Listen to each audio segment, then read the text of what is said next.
Por este mismo tema, diplomáticos de todo el mundo intensifican sus esfuerzos para que Israel termine con los bombardeos sobre Gaza. Los niños muertos de Gaza no entienden el conflicto y son las principales víctimas. El presidente de Egipto reiteró una frase que ya había pronunciado hace 24 horas y que esta noche dijo cesarían los ataques aéreos israelíes. Del lado de Hamás, un alto funcionario del grupo sostuvo que las partes están cerca de llegar a un acuerdo, aunque relativizó el éxito de estas negociaciones. Funcionarios del gobierno israelí señalaron que el ministro de Defensa, Ehud Barak, en una reunión a puertas cerradas, dijo que espera que el movimiento islámico de resistencia Hamás ordene un periodo de prueba de 24 horas sin ataques con cohetes para comprobar que es capaz de garantizar una tregua. Mientras que se intenta llegar a la paz, la violencia no cesa y en las últimas horas un ataque aéreo mató a 2 periodistas de la televisión de Hamás, elevando la cifra de palestinos muertos a 133. Entre ellos, como dijimos, niños, también mujeres. Los israelíes hasta el momento cuentan 5 víctimas fatales.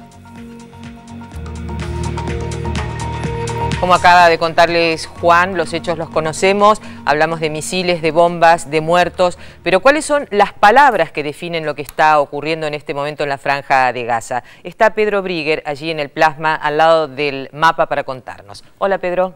Buenas noches, Cecilia. Sin lugar a dudas, las palabras son muy importantes. De hecho, por ejemplo, la secretaria de Estado Hillary Clinton no va a encontrarse en la Franja de Gaza con los dirigentes del Movimiento de Resistencia Islámico Hamás porque lo consideran una organización terrorista. Vamos a ver qué significa esto. Volvamos al mapa que le mostramos ayer para que ustedes puedan ver otra vez del territorio que estamos mencionando. La Franja de Gaza, el Estado de Israel con sus fronteras reconocidas internacionalmente y Cisjordania, por supuesto, el otro territorio palestino a donde sí aparentemente iría, entre otras, Hillary Clinton. Pero hoy el diario Haaretz, tal vez el diario más importante de Israel, en su página editorial realmente tuvo una expresión muy dura porque dice: destruir la infraestructura civil de Gaza no solo es inhumano y un crimen de guerra, tampoco le hace ningún bien a Israel, puntos suspensivos, porque el editorial del diario Haaretz continúa.